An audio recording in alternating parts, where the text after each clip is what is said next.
Hey guys, I got out of work early this Friday, so I figured I'd put up a quick Friday Reads video to talk about what I've been reading this week and what I hope to read this coming week. I finished The Zookeepers Wife by Diane Ackerman.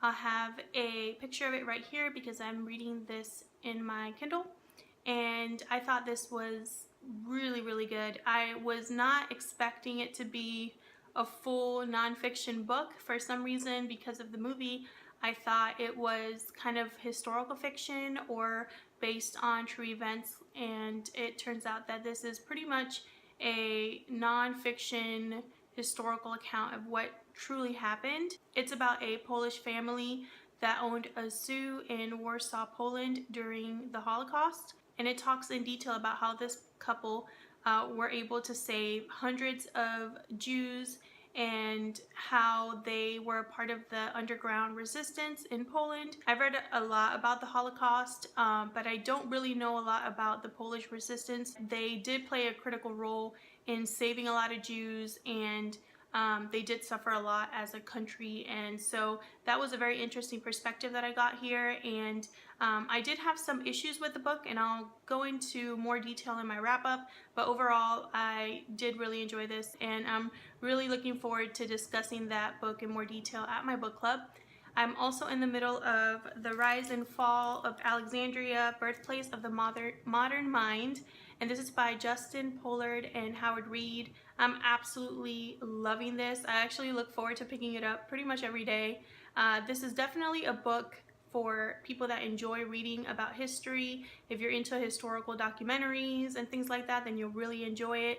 Otherwise, I wouldn't really recommend it. It talks a lot in detail about historical facts and important people in history, and it can be a tiny bit dry at times, but the facts are just so interesting to me that I don't really care.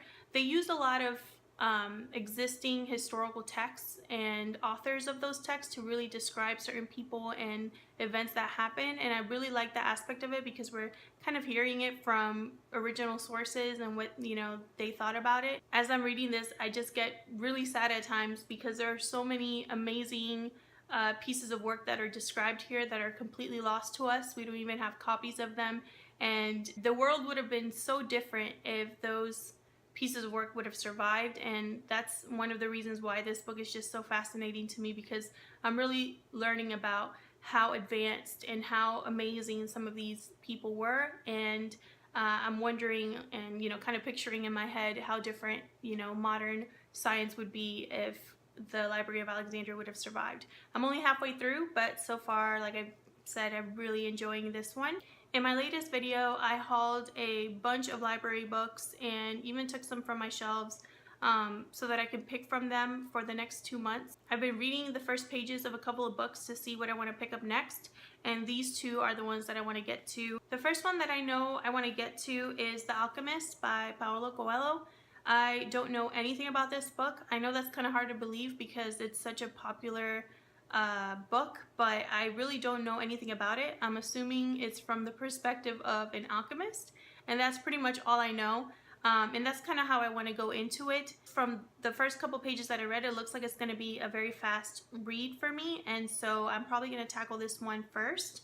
And then the next one that I want to get to is Lob City Radio by Daniel Alarcón. And when I first started reading this, I read like 10 pages in one sitting, and I am in love with his writing style. This is set in a fictional South American country. There has been a civil war.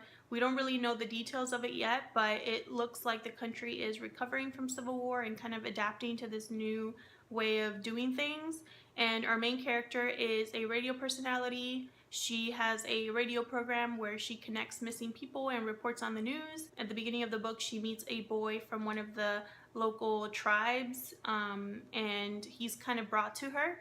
And so right now they're just meeting, and I have no idea what's going to happen next. I read the synopsis of this, but it didn't really give a lot of detail, so I don't know that much about it. But I know I'll be picking it up probably as soon as I finish The Rise and Fall of Alexandria. So those are the books that I've been reading. Let me know down in the comments what you're reading or what you hope to read this coming weekend, or if you've read any of these books, let me know. Thank you so much for watching, and I'll see you guys in my next video. Bye.